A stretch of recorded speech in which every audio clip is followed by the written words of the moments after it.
Please rise and salute the flag. I pledge allegiance to the flag of the United States of America and to the republic for which it stands, one nation, under God, indivisible, with liberty and justice for all.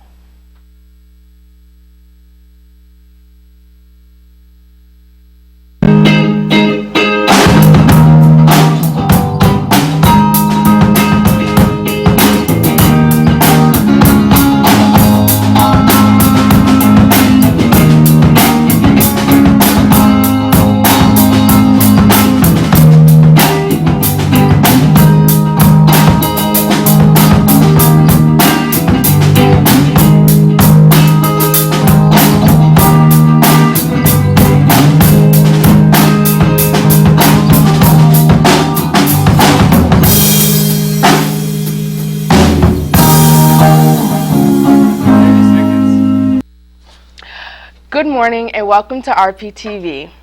Today is Tuesday, October 29, 2019. Roselle Park is one of the many towns of Union County that is scheduled to receive some very important grant money that will be used to provide necessary upgrades and improvements. Eli has that report. All 21 municipalities in Union County have received grant money from the Union County Open Space, Recreation, and Historic Preservation Trust Fund. Freeholder Sergio Granados and Freeholder Chair Betty Jane Kowalski presented officials from each municipality with their award during the Freeholder Board meeting Thursday night. A total of $1.4 million in grants were split among the county's municipalities. We are proud to note that since the inception of this grant program, over $1.5 million has been awarded, resulting in a close to an additional 12,000 trees planted throughout the county of Union, Granados said. He also discussed the impact of the Preserved Union County grant program at the meeting. At the meeting, Granados announced the state grant funding that the country will receive for acquiring open space. The state of New Jersey will be awarding the County of Union $1.5 million in grant funds toward the acquisition of over 314 acres of open space since the inception of the trust fund. The Open Space Trust Fund, created by the referendum in 2000, is designed to conserve open space, provide recreational support and opportunities, and to preserve historic sites, according to the county's website. Roselle Park received $42,000 to improve various parks, outdoor exercise stations, and sensory-friendly upgrades, and $5,000 to plant 25 trees. Now time for announcements. Seniors, please check your email. You recently were sent an email for superlative voting. All votes need to be completed and submitted by Wednesday, October 30th at 2 p.m. If you have any questions, see Mr. Fucci. Future Health Careers Club. We'll be meeting today after school. The topic is emergency health care, and we will also discuss upcoming blood drive. Be sure to attend, location to be announced. Debate Club. Meeting Wednesday, October 30th. New members are welcome. Stop in and see what controversial topic we will be discussing. 2:45 p.m. in room 7. Anime Club. Meeting October 31st after school, room 105. It's a Halloween party. Art Club and National Arts Society will be meeting Fridays after school in room 102 during the school year. We are working on projects and sometimes exploring new media. Join us. Freshmen, class of 2023. Class t-shirts for sale. Order forms available on the bulletin board. See Ms. Arango or Mr. Salamanca with any questions. All forms are due October 30th. Junior class. Shirts on sale now until October 30th. Hooded sweatshirts and t-shirts are available. Order forms can be found on the junior class bulletin board or at the library. Get your shirt today so you have it to wear during the pep rally to show your school spirit. Please pay Ms. Kowalski or Ms. Hernandez before October 30th. Crisis Center fundraiser. Want to see Miss Costa wear a Daffy Duck costume or Mr. Rock dressed up as Supergirl? Crisis Center is hosting a Halloween fundraiser, Costumes for a Cause. During lunch, put your loose change or any amount of money you want to vote for which teacher you want to wear a costume. Then you can also vote for which costume you want that teacher to wear. The teacher with the most money will have to wear the costume on Halloween. Look for the Costumes for a Cause table during lunch to donate and cast your vote. Pumpkin Decorating Contest. Thank you to all the clubs and classes who attended the 4th annual Pumpkin Decorating Contest. The last pumpkin has gone. Judging will open during first lunch Wednesday, October 30th and will conclude by 2 p.m. Thursday, October 31st.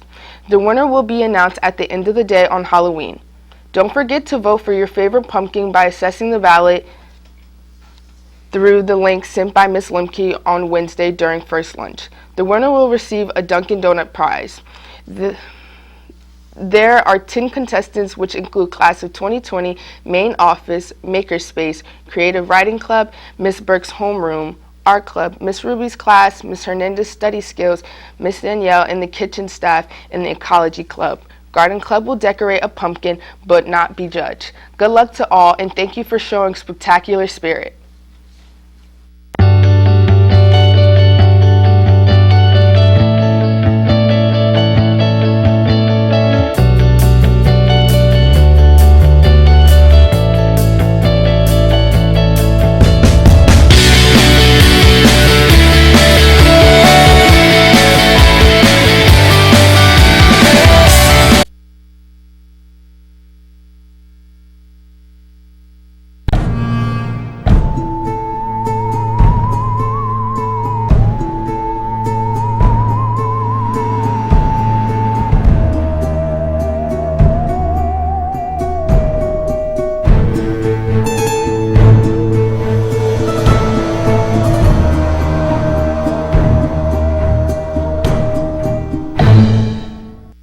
Congratulations to the girls soccer team for securing a big win yesterday afternoon here at home against the Caucus. Rihanna has the results. Yesterday, we bid the girls varsity soccer team good luck for their home game against Secaucus High School for the first round of the NJSIAA tournament. Their hard work paid off as the final score came to be 3-1, a win for Roselle Park. Alexis Selinsky contributed 1 goal and 1 assist, Madison Selinsky and Angela Amaya scored 1 goal each, and Bianca Palacios contributed 1 assist. Let's go to some highlights.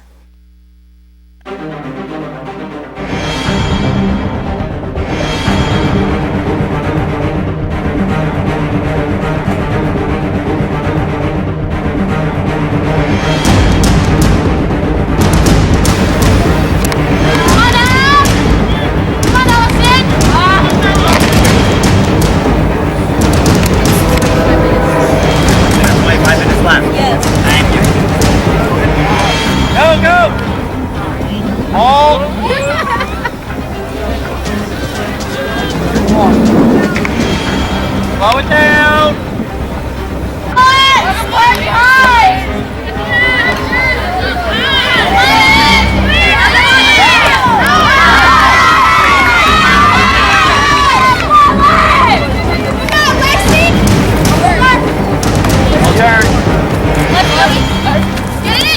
Get there, Rochelle! Get there! Get there! Get there! Come on!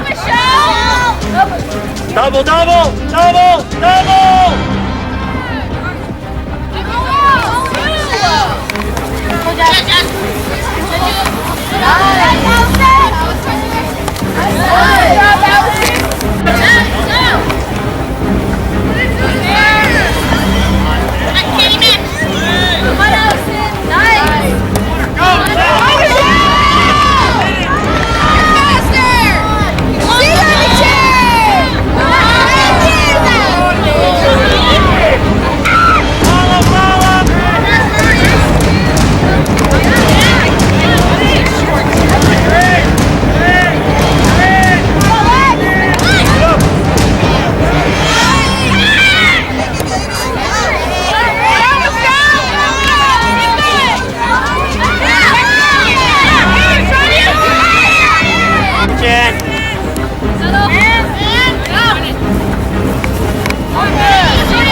Down one. Right, good throw. That's all right, get back. That's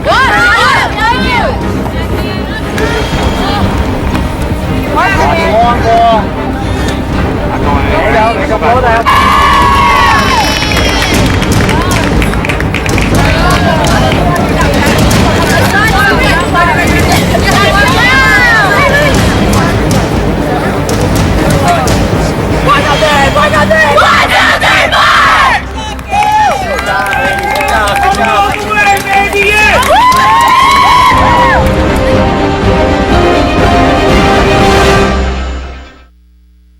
Stay tuned, we will be right back.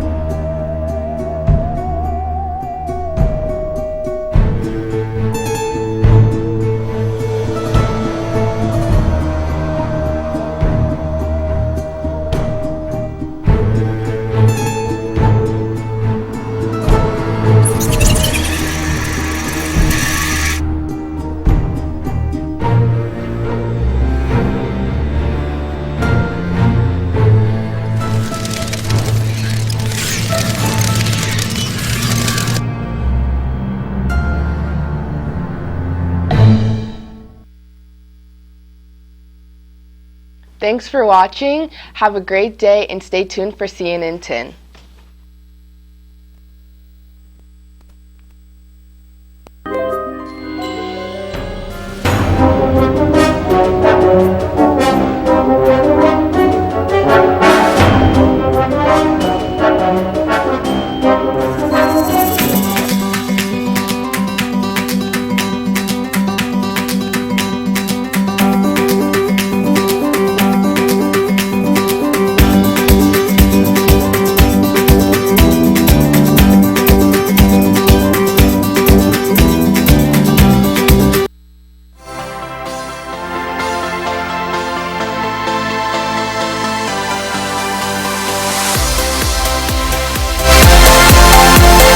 Hi, I'm Carl Azus for CNN 10.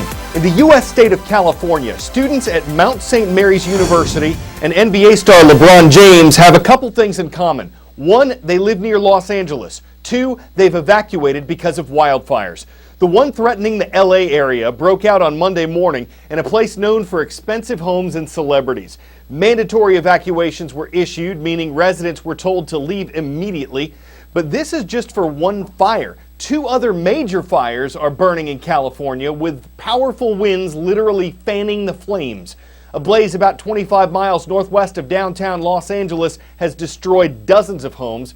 It was mostly contained, meaning blocked off as of last night, but that wasn't the case with a fire farther north near the San Francisco Bay Area.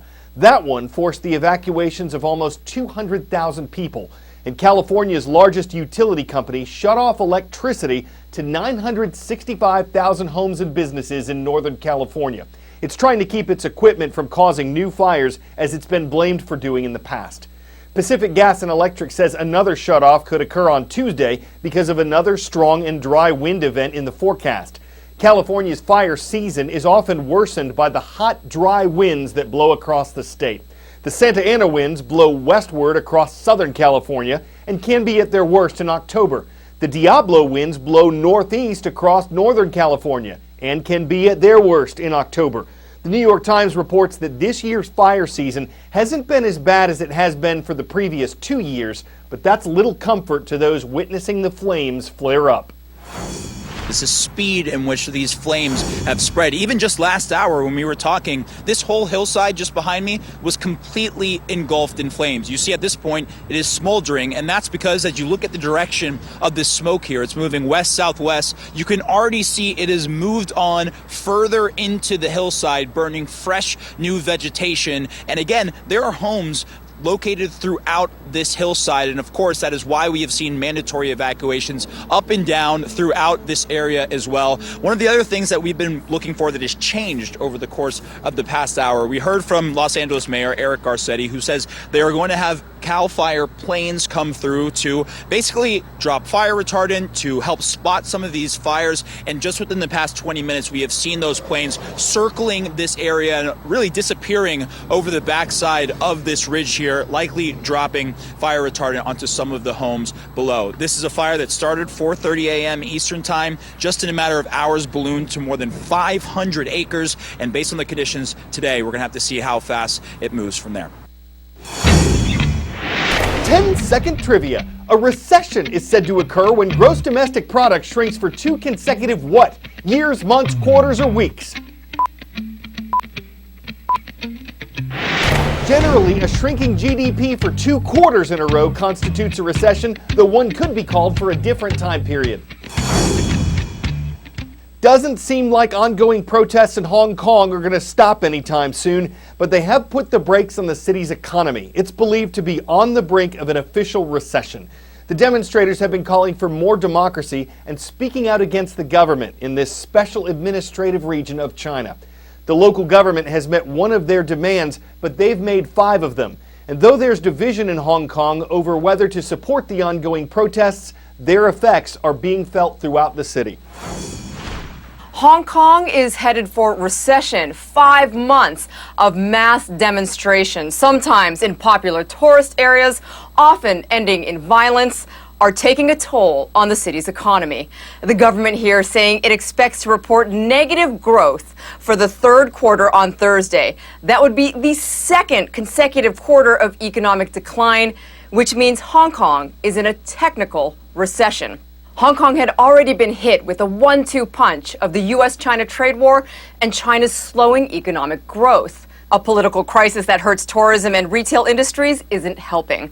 Scenes of violence and tear gas have scared off many tourists. The number of visitors to Hong Kong fell nearly 40% in the 3rd quarter over the previous year, and hotels are on average only 2/3 full. Some protesters have targeted shops and restaurants they view as unsympathetic to their cause, smashing windows and spraying graffiti storefronts, leaving employees to clean up the mess. And some shops have had to close early simply because workers need to get home. Hong Kong subway has been operating on reduced hours to repair damage caused by protesters. Hong Kong government expected to report official estimates for GDP on Thursday. Sharice Pham, CNN, Hong Kong. While events in Hong Kong are hurting tourism there, Chinese planners are hoping a new airport will help increase visits to the mainland. Just before 8 o'clock on Sunday morning, a flight took off from Dashing International near the Chinese capital, and it headed for Bangkok, Thailand. It was the very first international flight from the new airport. Dashing International has been nicknamed the Starfish for its unique design. It has 5 concourses connected to a main hall. It was built because the city's other international airport, Beijing Capital, is the 2nd busiest aviation hub on the planet, and it was hitting full capacity. The new hub will give travelers another gateway in and out of China. There's a peaceful serenity to this space. Nice little walkway that takes you over a koi pond. Not what you think about when you think about the chaos that often comes with air travel. This is one of 5 what they're calling China Gardens at the brand new Beijing Dashing Airport. It's just opened up to the public, and it's the high-tech features that everyone is really talking about. So let's take you inside, show you them. This is the International Concourse. It's one of 5 concourses that they have here. And what really you feel as soon as you step into Dashing is the sleek modern design. This was done by the late architect Zaha Hadid. But what officials are really touting about this airport is the technology. As soon as you walk in, right when you're checking in your bag, facial recognition starts. It continues as you're walking through security. Security that they say is a lot quicker and more efficient because of technology. They didn't go into too much detail about that. But the facial recognition technology continues as you're in, ready to board at your gate. They've got screens that are taking in your image, and they continue all the way up until you go through and board your plane. One of the big takeaways of Dashing is the size. It is massive. They estimate 97 soccer pitches, or about 100 American football fields, if you will, could fit inside. So when you think about the size of an airport, you think about getting around, right? That's always a challenge, especially if you have, say, arrived here at E85 and you've got to get to another concourse. The argument is that because it's this starfish shape, that essentially you can go from one tentacle and get to the main center, they argue, in about 8 minutes time. That's what they say it'll take on average. So they say this is really going to be a time saver ultimately. But overall, it's this newness that you feel, this high-tech surrounding, and that's something that they say continues even on the runway. The officials here say they have a sensor system that can detect 2 centimeters of an object, of debris, that might be on the runway, and they can then zoom in with multiple cameras to see where exactly it's located. So high-tech is all over this place. All of this coinciding with the 70th anniversary of the founding of Communist China. In fact, to inaugurate this new airport, President Xi Jinping himself was here. He had a crowd that was gathered of dignitaries, a lot of airport officials, as they began this new chapter in air travel right here in Beijing. Ultimately, Beijing is expected to have the most number of air travelers and passengers coming through this city than anywhere else in the world. David Culver, CNN, Beijing.